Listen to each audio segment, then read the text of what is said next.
clear as to how the 2008 financial crisis happened.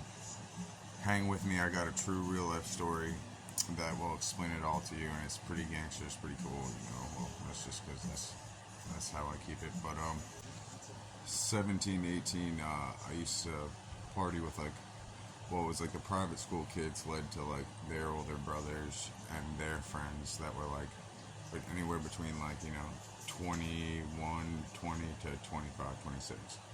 And they partied like people those ages do, and they had quite the appetite for fish scale. And so I went to school with a buddy of mine was like a fish dealer, and a really good one, really good deals and shit. Like, so basically, like these kids, private school kids, and the older dudes, in which I partied with, and like got like half ounces, ounces for at a time, right?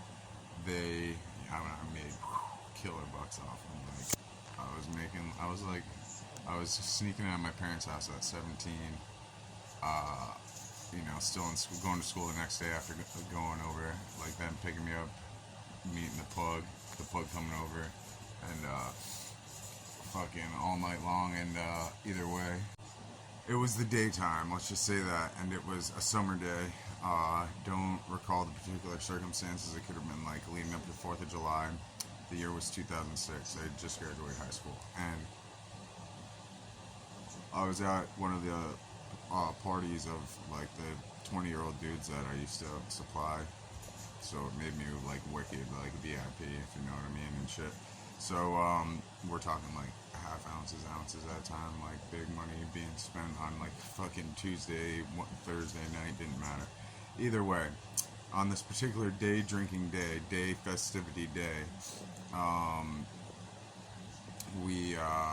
I was partying, and this guy came up to me and approached me, and he's like, "Hey, what's up, young buck?" Like, I knew I didn't really, I'd never introduced myself to him, but like I'd seen him at like other parties and stuff, but like never knew him.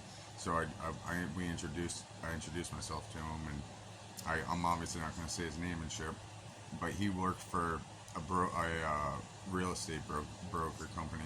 He was a real estate agent, and he was like, "All right, so wait, you're 18, right?" I was like, "Yeah, I'm 18." He's like, "All right, well, you want to make 60 grand real quick?" No, he said 50 grand, 50 grand. He's like next week for nothing. I'm like, yeah, count me in. I think he said even more than that. I think he said it was like up to 100 grand. I don't know, but either way, hear it through and you'll see why it was less than about the 100 grand. But so I was like, all right, well, fill me in on this. Like, how can I make this money for nothing? And he's like, all right, so you're gonna come down to the office and we're gonna browse houses, and I'm gonna broker get you a house and a mortgage. And I was like, what? He's like, yeah, don't worry. It doesn't matter the value of the house. I was like, okay. And he's like, just follow, like, bear with me. That's like what he said, because the whole time it didn't make sense to me, because like I was 18 and like looking forward, like I was only thinking good credit, like good do good by the system. Like I was like, what is this guy? How does this happen? Like I like wrote it off. This didn't all dawn on me until like my late 20s after the crisis. I was like, oh shit, that's exactly why. Either way, I'll get back to it. So he was like, all right, we're gonna buy a house. And I was like, all right, so for how much? Like I was like seriously considering, like, all right, maybe I'll go down there and I'll buy a house, have them sign me into a loan, because that was the whole thing. It was they're loaning money like crazy apparently. And so he went in further to say, yeah, so this is what happens. You'll come in and we'll get you a loan for a house, and the money's at the home equity second loan that we're gonna write. And he's like, well, it can be up to 75 grand or whatever the number was. I can't remember.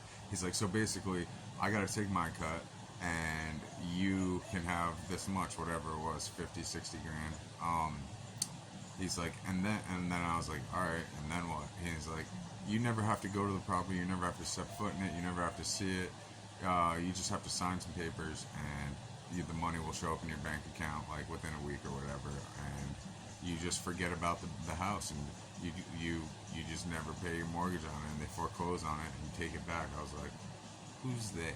I was like, this sounds shady. I don't want any part of this. Like, so funny enough, that was the whole thing. Like, at Party America days, like good, like easy money days back in the early 2000s and shit.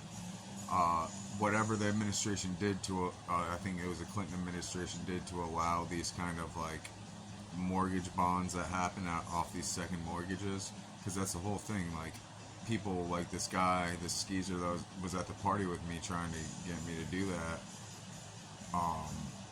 He is not the only one in the country. The brokerage was not the only brokerage doing it. Probably, I would say more often than not, the brokerages, like more than 50% of the brokerages were actively doing this at the time.